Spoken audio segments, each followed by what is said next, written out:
ಸ್ವಾತಂತ್ರ್ಯ ಹೋರಾಟದ ರೋಚಕ ಸನ್ನಿವೇಶಕ್ಕೆ ಸಾಕ್ಷಿಯಾಗಿದ್ದ ಆ ಕಟ್ಟಡಕ್ಕೆ ಅಂಟಿದೆ ಭೂತದ ಭಯ.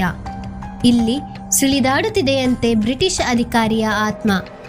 ಆದರೆ ಈ ಆತ್ಮದ ಕತೆ ಸೃಷ್ಟಿಯ ಹಿಂದಿದೆ ರೋಚಕ ಕತೆ, ಸ್ವಾತಂತ್ರ್ಯದ ಕಿಡಿ. ನಮಸ್ತೆ ವೀಕ್ಷಕರೇ, ಪ್ರೇರಣಾ ಯೂಟ್ಯೂಬ್ ಚಾನೆಲ್ಗೆ ಸ್ವಾಗತ.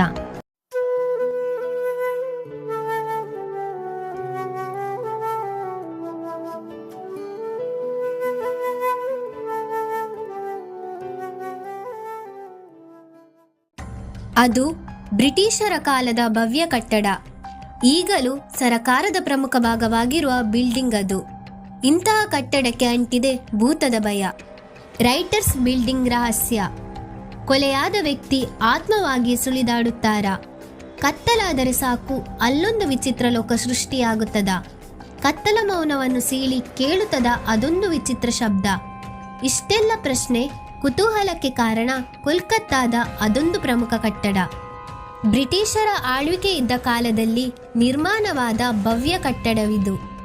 ಯುರೋಪಿಯನ್ ಶೈಲಿಯಲ್ಲಿ ನಿರ್ಮಾಣವಾದ ಈ ಕಟ್ಟಡಕ್ಕೆ ಐತಿಹಾಸಿಕವಾಗಿ ಮಹತ್ವವಿದೆ. ಅದೂ ಅಲ್ಲದೆ ಪಶ್ಚಿಮ ಬಂಗಾಳ ಸರಕಾರದ ಆಡಳಿತದಲ್ಲೂ ಈ ಕಟ್ಟಡದ ಪ್ರಮುಖ ಪಾತ್ರವಿದೆ. ಯಾಕೆಂದರೆ ಸ್ವಾತಂತ್ರ್ಯದ ನಂತರ ಇದೇ ಕಟ್ಟಡ ಪಶ್ಚಿಮ ಬಂಗಾಳ ಸರಕಾರದ ಕಾರ್ಯದರ್ಶಿಯ ಕಚೇರಿಯಾಗಿಯೂ ಕಾರ್ಯನಿರ್ವಹಿಸುತ್ತಿತ್ತು. 2013 ತನಕ ಪಶ್ಚಿಮ ಬಂಗಾಳ ಸಿಎಂ ಕಚೇರಿ ಕೂಡ ಇಲ್ಲೇ ಇತ್ತು. ಆದರೆ ಇಂತಹ ಪ್ರಮುಖ ಕಟ್ಟಡಕ್ಕೂ ಅಂಟಿದೆ ದೆವ್ವ, ಭೂತದ ಕತೆ. ಸುಂದರವಾದ ಕಟ್ಟಡ. 1777ರಲ್ಲಿ ಥಾಮಸ್ ಲಿಯಾನ್ ವಿನ್ಯಾಸಗೊಳಿಸಿದ ಅದ್ಭುತ ಕಟ್ಟಡವಿದು. ಈಸ್ಟ್ ಇಂಡಿಯಾ ಕಂಪನಿಯ ಕಿರಿಯ ಸಿಬ್ಬಂದಿಗಳಿಗಾಗಿ ಈ ಕಟ್ಟಡವನ್ನು ನಿರ್ಮಿಸಲಾಗಿತ್ತು. ಇದೇ ಕಾರಣಕ್ಕೆ ಈ ಕಟ್ಟಡಕ್ಕೆ ರೈಟರ್ಸ್ ಬಿಲ್ಡಿಂಗ್ ಎಂಬ ಹೆಸರು ಬಂದಿದ್ದು.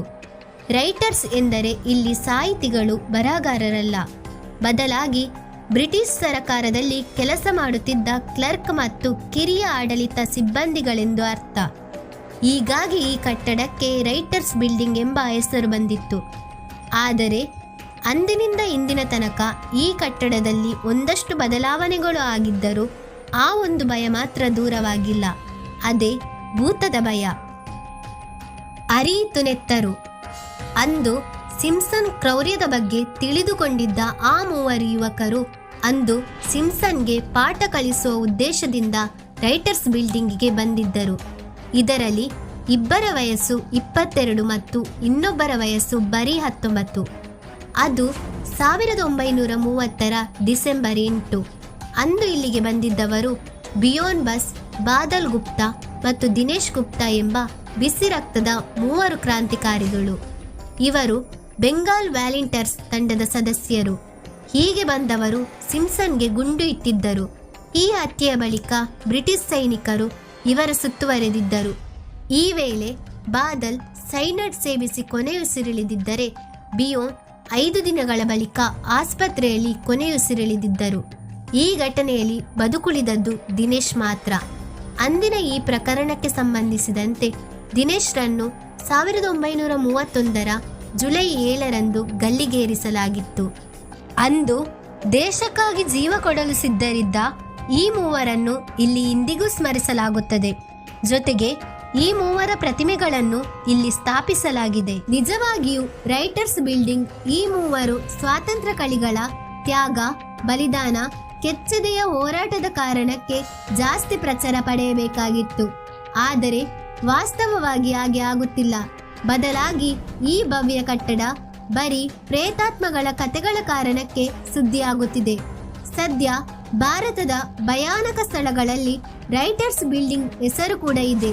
ಇಲ್ಲಿ ಹರಿದಾಡುತ್ತಿರುವ ಕಥೆಗಳ ಪ್ರಕಾರ ಅಂದು 3 ಸ್ವಾತಂತ್ರ್ಯ ಸೇನಾನಿಗಳಿಗೆ ಬಲಿಯಾಗಿದ್ದ ಸಿಂಪ್ಸನ್ ಆತ್ಮ ಇಲ್ಲಿ ಸುಳಿದಾಡುತ್ತಿದೆಯಂತೆ. ಇನ್ನು ಕೆಲವು ಸಂದರ್ಭದಲ್ಲಿ ರಾತ್ರಿ ಇಲ್ಲಿ ವಿಚಿತ್ರ ಸದ್ದು, ಹೆಜ್ಜೆ ಸಪ್ಪಳ ಕೇಳಿಸುತ್ತದೆ ಎನ್ನುತ್ತಾರೆ ಕೆಲವರು.